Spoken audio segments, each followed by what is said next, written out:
Yo, what's going on, everyone? It's your boy Ben, and today I'm back with another banger of a video. I know I said I wouldn't start this series until after the Discord will launch.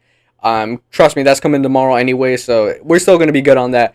But I just felt like I wanted to start this series early, and I know I also said that would be like 2 videos in a day when this series does continue, because I do plan on just hitting all 32 teams right off the bat. But there is going to be a day or two that I'm like, I think 1 video a day will do, even if it's just the 32 team series of straight up, talking about, the season and just how it went, these teams, and giving a little bit of a future of how next season will look.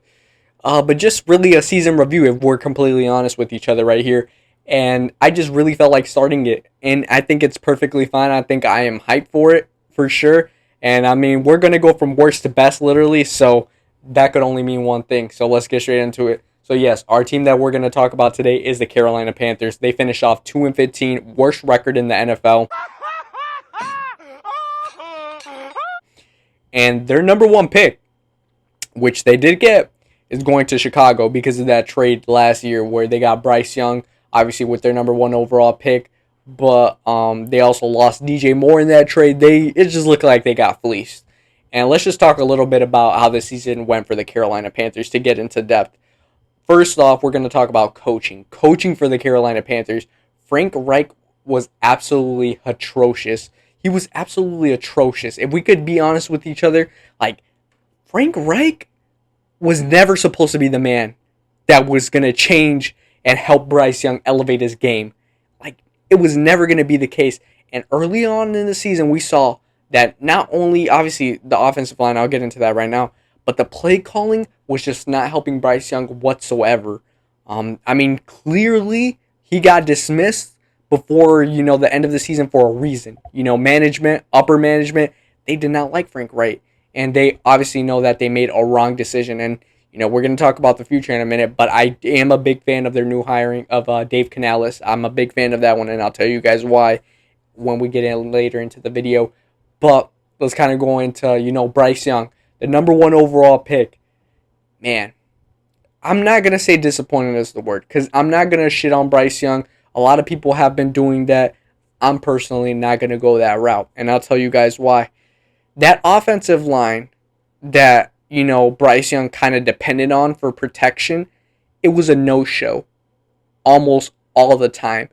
Every time I tuned into a Carolina Panthers game, Bryce Young was damn near always on the floor, literally looking hurt after getting sacked. His rib cages looked absolutely broken one hit. He just was folded upside out, inside out, all that, bro. I don't even know if that made sense, but y'all know what I mean by that, bro.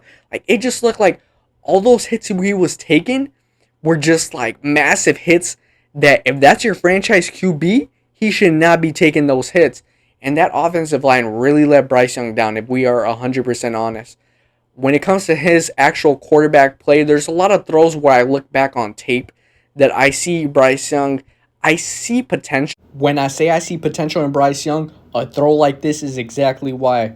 Perfectly thrown ball. You gotta love it. Big highlight play right here by Bryce. Especially in that Packers game. I know Joe Barry was our DC at the time, but I see potential. I see potential on a lot of the throws that he made. Yes, same game, but just another quick example of a ball that I absolutely love that Bryce Young threw right here. Escapes right here, out the pocket. Perfect. I love this one right here. But there are also some throws that I've seen Bryce Young try to make, and it just looks like, damn, bro, the accuracy is not there. The position is just not there. This is a throw specifically that I just think was a very bad read by him. I know there's a lot of growing pains, and I feel like this is one of them for sure right here.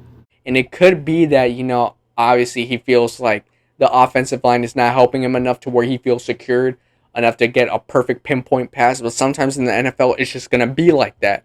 And the quarterbacks are going to have to, take control. And I didn't really see that level of Bryce Young taking control over the game. Obviously, I know the offensive line, and we're going to get into the second thing, the weapons, his wide receiving core. We thought Mingo was going to have a breakout season, and honestly, it was kind of a little bit underwhelming, to be honest with y'all. The best wide receiver on that team was Adam Thielen, and he was pretty good. If you could say so yourself, he was pretty good. And I know I could say that because I was pretty impressed how Adam Thielen was playing with Bryce Young. For sure, he was wide receiver one in my opinion this season. When it comes to the tight end, it was for sure very unfortunate what happened to Hayden Hurst. I probably just haven't seen an update on him. There probably is, but if you don't know the story with Hayden Hurst, I suggest you guys to look it up because it is more so very sad. It's very tragic, and I just hope he's on a better path of recovery because it actually is very sad. But Tremble was decent. I like Tremble's last stretch of the season. I feel like he was making decent plays.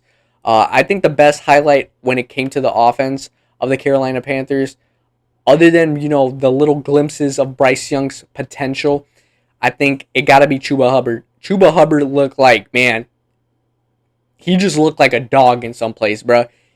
Deadass looked like he was running with emphasis, like just being mad. Kind of a little bit Pacheco. He gave me a little bit of Pacheco vibes, and I was a big fan of his play, especially towards the end of the stretch of the season. I think Hubbard was playing absolutely great running back. Like literally, he was. I gotta be honest with y'all. And yeah, it just looked like Chuba Hubbard looks very promising as that running back for the Carolina Panthers in their future.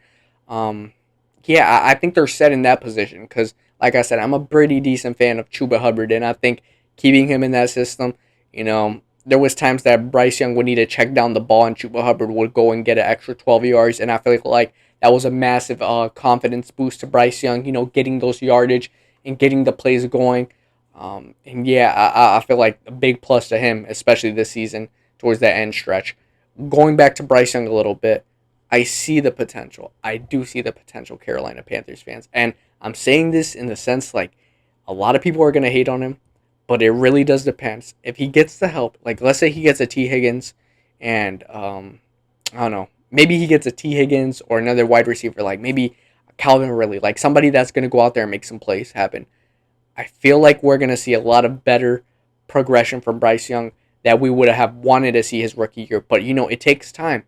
And if Carolina builds that offensive line up enough to where he's protected, I have a feeling, and I'm going to tell you guys right now, he's going to be dangerous. I've seen how he played against the Packers, and it's not just because Joe Barry, but when he has time to make plays, he will execute them to the finest extent.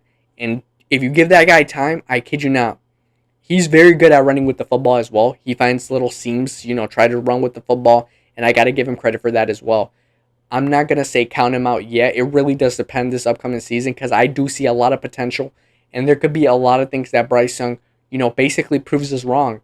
A lot of people said, the Bears fleeced the Panthers, and how it's looking right now, absolutely. It looks like the fleece of the century, to be honest with y'all. That might be a little bit of exaggeration, but I mean, it does look like one team, benefited more than the other big time. But I still have hope and faith in Bryce Young, leading the team to especially more than 2 wins next season for sure. Um, and yeah, it was just a lot that went wrong for them. Head coaching, obviously, a lot of player positions, offensive line wise. The defense wasn't good. I think the number one key right now is to try to retain Brian Burns as, just get a deal done as quick as possible, bro. Brian Burns absolutely cannot leave that franchise because Brian Burns is an absolute stud. I feel like he is what keeps that defense together. And I feel like the Carolina Panthers, just to be quite frank, cannot afford to lose Brian Burns. I love using him in Madden, though. I'll say that straight up. Man, but that defense I feel like does need improvement, and I think they're going to seek improvement throughout free agency and the draft. Like I said, I do have a lot of, how do I say, hope in what Dave Canales is kind of going to go with in the route of like, bringing in players through free agency and obviously the draft because they do have their second round pick still. Obviously, the first is going to the Bears, but I do feel like that draft could still bring a lot of key pieces back to Carolina where they do progress and where they do improve to have obviously a way better season than they did last. Because I think they will improve from 2 wins next season. That's not going to be like a bold prediction or anything like that because they have the potential to improve from 2 wins and it's big time. I think I get another wide receiver for Bryce Young. That is a no-brainer, and get Bryce Young the protection that he needs. When we're gonna kind of shift a little bit to talking about the future right now, and I'll tell you guys this: Canales, I'm a big fan of him, not just because of what he did as OC for the Tampa Bay Bucks, Baker and everything like that, but I will say one thing when it comes to the Tampa Bay Bucks and him as OC. Baker was counted out. And I know a lot of big plays, that Baker, was able to get done in Tampa was because of Bowles and was because of Canales that, they really trusted a lot of things that Baker could do that a lot of people had counted Baker out. And Baker has talent, no doubt about that. But Bowles and Canales really helped Baker a lot that season. And I think he'll tell you guys firsthand. I'm assuming he will because those guys were absolutely able to help Baker out through a lot of the season struggles, and I feel like Canales is the perfect guy to have the same ability to get that done with Bryce Young, to be quite honest with y'all. And I feel like that is a really good, very underrated coaching signing. I'm going to say it right now. I think it is a very underrated coaching signing, and I like it. I really do. And I think it's going to lead to obviously a better season, one, but two, it's going to lead to better, way better development for Bryce Young, to be quite honest with y'all. Am I like excited to watch this team play next year?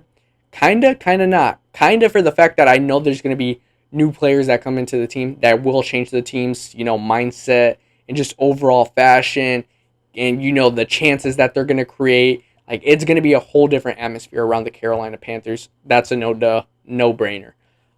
But I'm kind of not because, to be honest with y'all, I really do like Bryce Young and I'm scared to see him fail. Really scared to see him fail, but I have faith that he won't under Canales. And to be honest with y'all, that Frank Reich situation and, having him coach Bryce Young his first year in the league, it was just fucked from the start. Excuse my language. Sorry for cussing. I know I don't like to cuss a lot, but I'm going to cuss that one time because it was pretty F from the start. And we could just be honest. It was. It was.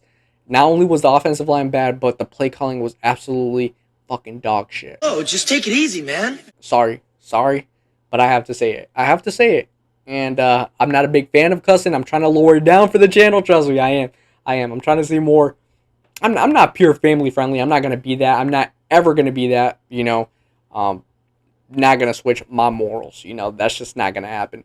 But I will try to be a little bit more mindful when it comes to like the cussing and the swear words because I'm not trying to be like, I don't know. My vocab is not like that, bro. It just doesn't always result to that. Sometimes I get a little bit more heated, and sometimes it gets a little bit more, amped up to where, humans, adults, they cuss. They cuss. They do.